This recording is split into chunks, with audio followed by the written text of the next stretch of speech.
Hey guys, Luke here, and today I've got ViviLink's newest addition to their dash cam lineup, and is the T20X. And this is a 1440p camera, technically 2K. And what I'm going to do with it today is open it up, show you what you get with it, and go through the menu options and show you some sample footage and give it an overall review. So let's get right into the box. Okay, so here we have the box. It's a nice box, which, you know, presentation is good. Alright, let's see what we got. Okay, so here we have the camera.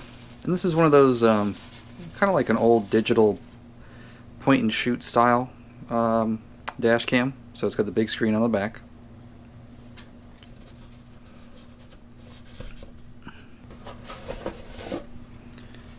Alright, then we got some accessories here. So we have the cable. Looks like a mini USB. Suction cup mount. And we have the DC adapter.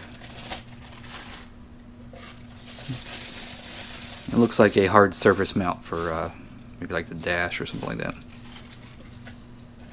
that. Some sticky mounts here. Looks like a cleaning cloth. This is a pry bar tool, usually to lift up on body panels or scrape things off. And that is a very small, almost like a SIM card remover. Not sure what that's used for yet, but I'll go back to that. And the user manual. Okay, so we have the camera outside of the box now, and I'll just go over a few things. On this side, we've got a couple buttons here: the OK button, the mode button, the lock button, and the power button. Now when you plug this in, or you have it plugged in and you turn your car on and it gets a power source, it will automatically start recording, so you don't really have to worry about that too much, unless for whatever some reason you have turned it off. So here we've got the OK button, so that's going to select or hit OK when you're actually in the menu system. M is for mode, so it's going to take you in and out of photo mode and video mode in case you want to take a snapshot. The lock button is for if something happens, you want to make sure you lock that file to where it can't be erased. You would hit that button. And then of course you have the power button, pretty self-explanatory. Over here you have the card slot, and then you have the up button, the down button in the menu system, and then you actually have the menu button in the middle. So that's how you'll be going through the menu system, which I'll show you here in just a second. And of course, that's where you put your SD card in. The rest of this is a screen in the back. It is not a touch screen. It's just a big display screen. And here we've got the USB port. That is, of course, is how you power the camera. And this is where you hook up the mount system. And then you don't really have too much here except for a reset button and a mic port. So let's go ahead and turn on the camera and go through the menu system. I'm going to show you what happens when you actually power it up. This will simulate if you had this plugged into your DC plug or your cigarette lighter in your car and you turned on your car.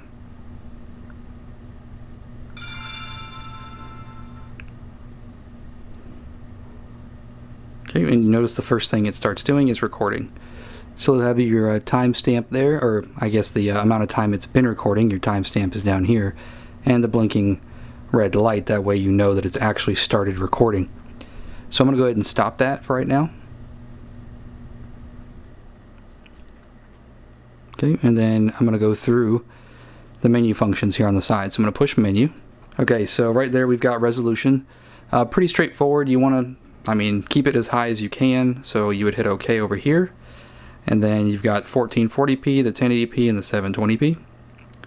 The OK button is right here that I'm pushing. Loop recording is just how long you want it to record before it creates another file. So 1-minute files, 3-minute files, or 5-minute files.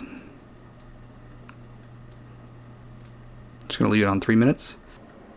Okay, and time-lapse recording is basically what it says. It makes a time-lapse instead of an actual video, so it's kind of like a fast-moving video. WDR is wide dynamic range, kind of makes the brights look, if the brights are too bright and the darks are too dark, it tries to kind of even that out for you. Exposure is just overall brightness or darkness of the image. Motion detection is basically if it's off but still plugged in and your car still has power to that spot. If it detects motion, it will start recording. Audio recording, pretty straightforward there. It's just either on or off. Date stamp will let you have the date on there.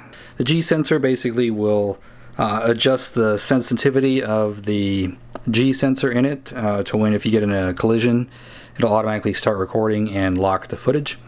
Parking monitor, basically, if the camera is off but still powered, it will go ahead and record video when it detects motion. So it's a little bit different than the motion detection, but not too much.